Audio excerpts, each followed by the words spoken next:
Hello! Welcome to day 3 of my travel vlog. ఈరోజైతే last day in Coorg అనమాట. మేము morning లేవగానే మండలపట్టికి వెళ్ళడానికి రెడీ అయిపోయాము. మేము గూగుల్ మ్యాప్స్ పెట్టుకున్నాము మండలపట్టికి వెళ్ళడానికి. అంటే డైరెక్ట్గా మనం మండలపట్టికి వెళ్ళలేము, ఎందుకంటే రోడ్ సరిగ్గా ఉండదు. సో అబి ఫాల్స్కి మండలపట్టికి మధ్యలో ఒక ఊరు ఉంటుందన్నమాట. అంటే లెఫ్ట్ సైడ్ వెళ్తే అబి ఫాల్స్, రైట్ సైడ్ వెళ్తే మండలపట్టి. ఇక్కడ మనకి జీప్స్ ఉంటాయి, మనం జీప్స్ ద్వారానే వెళ్ళాలి. జీప్కి వచ్చేసి 2500 ఛార్జ్ చేస్తారు. మనం షేర్ చేసుకోవచ్చు, అంటే మనం ఇద్దరం ఉంటే ఇంకొక కపుల్ అలా ఎవరైనా యాడ్ అయితే మనకు కొంచెం షేర్ అవుతుంది కదా, సో అలా షేర్ తీసుకుని వెళ్ళొచ్చు అనమాట. మేమైతే షేరింగ్ లో వెళ్ళాం. 4 మెంబర్స్ కి 2500 ఛార్జ్ చేశారు. ఎర్లీ మార్నింగ్ చెప్పాను కదా, డైరెక్ట్ గా మండలపట్టి వెళ్ళడానికి గూగుల్ మ్యాప్స్ పెట్టుకున్నామని. అది సరిగ్గా చూపించలేదు మ్యాప్స్. ఒక 2 hours వేస్ట్ అయిపోయింది, ఎక్కడెక్కడో తిరుగుతూనే ఉన్నాము. ఇంకా లాస్ట్ అబి ఫాల్స్ కి పెట్టుకుని అక్కడ జీప్స్ ఉంటాయి కదా, ఇంకా అక్కడ వెళ్ళి జీప్ తీసుకుని వెళ్ళామన్నమాట. మేము వెళ్ళేసరికి ఆల్మోస్ట్ 10:30 అయిపోయింది. అలా కాకుండా ఎర్లీ మార్నింగ్ 5కి అలా వెళ్తే వ్యూ చాలా బాగుంటుంది. రైస్ చూడడానికి చాలా బాగుంటుంది అనమాట, కొంచెం ఎర్లీగా వెళ్తే. సో మాకు అయితే చాలా లేట్ అయిపోయింది. అండ్ 2 kilometers ఉంటుంది మనం ట్రెక్కింగ్ చేయడానికి. మేము 2 kilometers అయితే వెళ్ళలేదు, జస్ట్ 1 kilometer వరకు మాత్రమే ట్రెక్ చేసి అక్కడి నుంచి జీప్ రైడ్ అయితే ఈక్వల్ టు రోలర్ కోస్టర్ లాగా ఉంటుంది. అంటే రోడ్స్ చాలా నేరోగా ఉంటుంది, వెళ్తే వస్తూ ఉంటాయి. ఆ నేరో రోడ్లో ఈ సైడ్ ఇవ్వడం అనేది చాలా కష్టం. ఒక్కొక్క టైంలో అయితే లోయలో పడిపోతామని భయం కూడా వస్తుంది. బట్ డ్రైవర్స్ ఎక్స్పీరియన్స్డ్ కాబట్టి వాళ్ళు సేఫ్గానే తీసుకెళ్లారనమాట. నెక్స్ట్ పట్టి అయిపోగానే అబి ఫాల్స్కి అయితే వెళ్ళిపోయాము. ఈ ఫాల్స్ అనేది ఒక కాఫీ ఎస్టేట్లో ఉంటుంది. మొత్తం కాఫీ ప్లాంట్సే. నేనైతే బీన్స్ ఏమి ఉన్నాయేమని చూసాను, కానీ అసలు బీన్స్ ఏం లేదు. అంటే సీజన్ కాదు కదా, మేబీ వింటర్ సీజన్లో ఆర్ రైనీ సీజన్లో ఉంటుందేమో. మొత్తం ఓన్లీ లీవ్స్ మాత్రమే ఉన్నాయి. పెద్ద పెద్ద చెట్ల మధ్యలో చిన్న చెట్లు లాగా ఉన్నాయి. చూడడానికి చాలా బాగుంది. అసలు వాటర్ ఉండదేమో అనుకున్నాం, కానీ వాటర్ అయితే ఉంది. అంత డిసప్పాయింట్మెంట్ అయితే లేదు. బట్ రైనీ సీజన్లో కానీ వింటర్ సీజన్లో కానీ వస్తే ఫుల్ వాటర్ వస్తుంది. అంటే చాలా ఫ్లో ఉంటుందంట. వాటర్ ఫాల్స్ అయితే చాలా బాగుంటుంది. వెళ్ళాం కదా, అంత డిసప్పాయింట్ అవ్వకుండా అయితే కొంచెం బాగానే ఉంది. మేమైతే ఇక్కడ కూర్గ్ వెళ్ళిన వెంటనే ఒక బైక్ అయితే రెంటల్ తీసుకున్నామండి.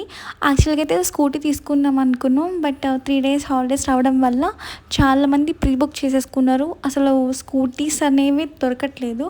లక్కీగా మాకు ఒక బైక్ దొరికింది, అది కూడా లాస్ట్ బైక్ అనమాట. అక్కడున్న ట్రావెలర్స్ దగ్గర అందరి దగ్గర వెహికల్స్ అయితే బుక్ అయిపోయాయి. లక్కీగా ఒక బైక్ దొరికింది. ఇంకా ఆ బైక్ 3 daysకి తీసుకుని ఎక్స్ప్లోర్ చేయడానికి చాలా హెల్ప్ అయింది అనమాట తీసుకోవడం వల్ల. సో అబి ఫాల్స్ చూసుకుని మన నెక్స్ట్ ప్లేస్ వచ్చి తలకావేరి. కావేరీ నది జన్మస్థలంగా భావిస్తారు. అంటే ఇక్కడికి వచ్చిన ప్రతి ఒక్కరు తలకావేరికి వెళ్తారు అనమాట. అంటే అంత సాక్రెడ్ ప్లేస్ అది. చాలా బాగుంది, మేము కూడా విజిట్ అయ్యాము.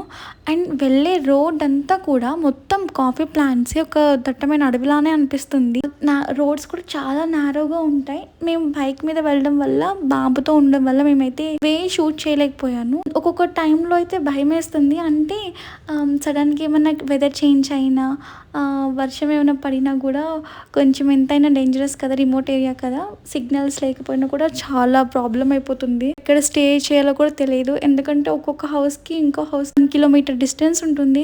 హౌసెస్ కూడా ఎక్కువ ఉండవు. మొత్తం కాఫీ ఎస్టేట్స్, పెద్ద పెద్ద ట్రీసే ఉంటాయి. అండ్ రోడ్స్ కూడా చాలా చాలా నారోగా ఉంటాయి. అంటే కొంచెం ఎంతైనా భయంగానే అనిపిస్తుంది. ఇదే అన్నమాట తలకావేరి ఎంట్రన్స్. ఇది హైయెస్ట్ పీక్ మీద ఉంటుంది. అప్రాక్సిమేట్లీ 2100 ఫీట్స్ హైట్ లో ఉంటుంది అనమాట. అంటే ఒక కొండ పైన ఉంటుంది. ఇది చాలా బాగుంది, చాలా ప్లెజెంట్ గా ఉంది. వెళ్ళే రూట్ ఒకటే కొంచెం హారర్ గా అనిపిస్తుంది. అంటే కొన్ని ప్లేసెస్ హారర్ గా అనిపిస్తుంది, అంటే భయం వేస్తుంది. వర్షం పడితే ఎలా అని. కూడా బైక్ కదా, కార్ కూడా కాదు కదా. వ్యూస్ అయితే చాలా బాగుంటుంది అనమాట. మధ్య మధ్యలో వ్యూస్ చాలా బాగుంటుంది. పెద్ద పెద్ద ట్రీస్, కాఫీ ప్లాంట్స్, చాలా బాగుంటుంది. బట్ స్కేరీగా ఉంటుంది. స్కేరీగా ఉంటుంది. అండ్ టెంపుల్ కూడా చాలా పవర్ఫుల్. ఇక్కడ ఒక నందిలాగా ఉంటుందన్నమాట. దానిలో మనం కాయిన్స్ వేస్తే మనం ఏది కోరుకుంటే అది జరిగిద్ది అని అంటారు. ఇదే ఆ కుండలో పడితే మనం అనుకున్నవి జరుగుతాయి అంటారు. నేను విసిరిన 3 coins, 2 coins పడ్డాయి. చాలామంది వేస్తున్నారు. ఇది బాగుంది, అంటే ఒక లైఫ్కి ఒక పాజిటివ్ మూలా అనిపిస్తుంది. ఈ ప్లేస్ అయితే వర్త్ ప్లేస్ అని నేను చెప్తాను. చాలా పీస్ఫుల్గా ఉంటుంది, బట్ కొంచెం కేర్ఫుల్గా ఉండాలి. వెళ్ళే దారంతటా కూడా కొంచెం మనం 5 లోపు వెళ్ళిపోతే చాలా బెటర్, ఎందుకంటే వెదర్ కొంచెం అన్ప్రెడిక్టబుల్గా ఉంటుంది. వెళ్ళిన టైంలో కిందంతా కూడా చాలా సన్నీగా ఉంది. పైకి వెళ్ళే కొద్దికి టెంపరేచర్ చాలా చేంజ్ అయిపోతుంది అనమాట. లైక్ క్లౌడీగా అనిపించేస్తుంది. సో చాలా భయం వేసింది. ఇంకా అందుకని హాఫ్ అన్ అవర్ మాత్రమే మేము స్పెండ్ చేసాము. యాక్చువల్గా ఇది మేము ఉన్న స్టే దగ్గర నుండి ఈ టెంపుల్ కి 1.5 hours అనమాట డిస్టెన్స్. సో మేము 2కి అలా స్టార్ట్ అయ్యాం. 3:30కి రీచ్ అయిపోయాము. 4 వరకు ఉండి 4కి మేము రూమ్ కి స్టార్ట్ అయిపోయాం అనమాట.